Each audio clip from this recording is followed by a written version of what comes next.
की खबर लेनी चाहिए। आपके पुलिस ने जो गुंडागर्दी की है, जिनके ऑलरेडी पिता मरे उनके औलाद को मिट्टी देने का भी मौका नहीं मिला।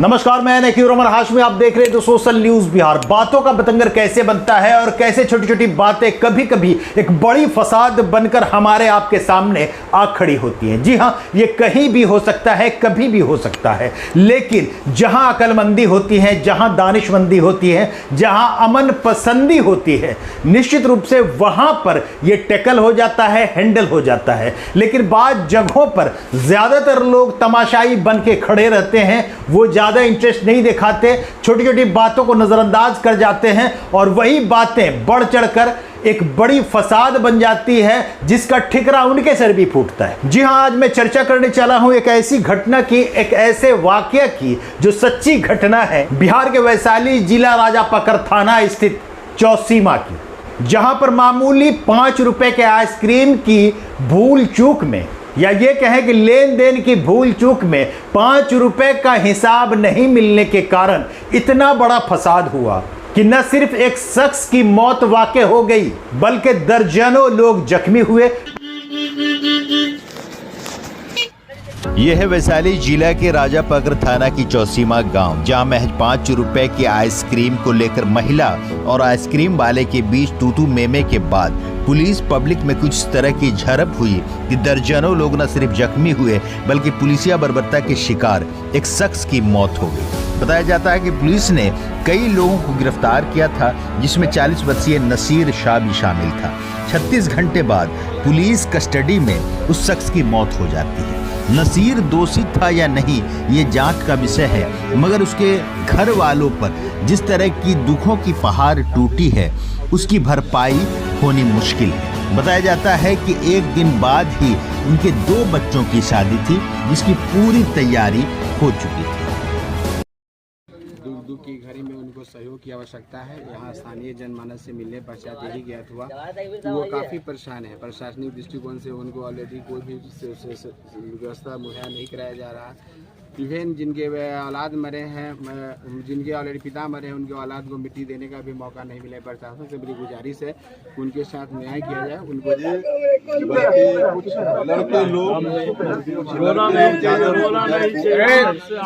साथ में रात में मिलाद हो रहा था, उस टाइम बर्फ वाला कभी। ये 5 सितंबर की घटना है। दिन भर लोग त्योहार मनाए थे, लेकिन किसे पता था कि रात ब्यावा आने वाली है, काली आने वाली है। जी हाँ, रात के 8 बजे करीबन एक शख्स वहां पर आइसक्रीम बेचने आता है, जहां पर कुछ बच्चे जमा हो जाते हैं। महिला वहां पे आती है, अपने बच्चों को आइसक्रीम लेकर देती हैं, लेकिन भूल चूक में वो महिला 5 रुपए आइसक्रीम वाले को देने से इनकार करती है कि वो दे चुकी है। आइसक्रीम वाला कहता है कि वो नहीं लिया है। बहस और मुबासा इतनी बढ़ती है कि हाथापाई की नौबत आ जाती है। स्थानीय कुछ लोग आ जाते हैं और मामला थोड़ा सा बढ़ जाता है। आइसक्रीम वाला अपने गांव जाता है, कुछ लोगों के साथ पुनः आता है और 112 गाड़ी को फोन करता है और अपने साथ मारपीट की बात बताता है। अब स्थानीय लोगों का कहना है कि लगातार पुलिस दबिश बना रही थी और महिला को गिरफ्तार करने की बात कर रही थी। बात धीरे धीरे तूल पकड़ लेता है और भगदड़ मच जाती है, पत्थरबाजी शुरू हो जाती है। बताइए किस तरह का मामला है और आप यहाँ पर क्या जो है।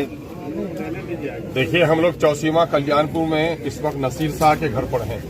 वो नसीर शाह जिसको 5 तारीख को पुलिस उठाकर ले गई और 8 तारीख को थाने से उसकी लाश निकली। ये बिहार की हुकूमत है कि पुलिस के यहाँ 24 घंटे के अंदर में उसको मजिस्ट्रेट के सामने भी किसी को पेश करना है। 3 दिन तक पुलिस के कस्टडी में क्यों रखा गया इसको, और इसको बर्बरता के साथ इसको पीट कर मारा गया है।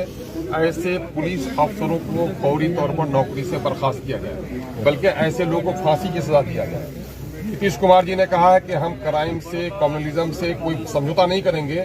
नीतीश कुमार जी, आपका चेहरा सामने में है।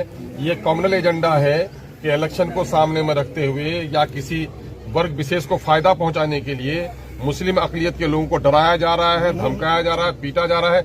महिलाओं को पीटा गया है, जो ब्लाइंड है उसको पीटा गया है, 2-3 साल की बच्ची को पीटा गया है और पूरा गांव घर छोड़कर भागा हुआ है। जिसके बाप की मृत्यु हुई, वो बेटा भी उसको मिट्टी नहीं दे सका, उसके लाश में कंधा नहीं दे सका। उनके बेटे को गिरफ्तार कर लिया गया है। माने जिसका कत्ल हुआ वही लोग मुजरिम हैं। और जिन लोगों ने कत्ल किया, जिन लोगों ने अंधाधुंध लाठियां चलाई, उस पर पुलिस ने अब तक कोई कार्रवाई नहीं की है। हम लोग बिहार सरकार से मुतालबा करते हैं कि 50 लाख रुपये का मुआवजा इनको दे, जो लोग गिरफ्तार हैं फौरी तौर पर रिहा करे, पुलिस अफसर को नौकरी से बर्खास्त करे, उसको ऐसे लोगों पर मुकदमा चलाकर फांसी की सजा की सिफारिश करे। और तीसरा मामला है कि गांव से जो लोग भागे हुए हैं फौरी तौर पर इन लोगों की गिरफ्तारी पर रोक लगाया जाए। यहाँ पर मस्जिद में अजान पर भी पाबंदी लगा दी गई है। सुना ये लोग डरे हुए हैं, ये मामले को हटाया जाए। हम लोगों ने डीएम और एसपी को यहाँ की बातें कही हैं।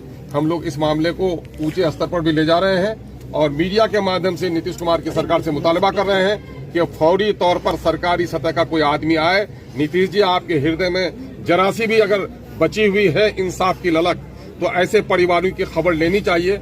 आपके पुलिस ने जो गुंडागर्दी की है उसके खिलाफ आपको उसको सजा देनी चाहिए।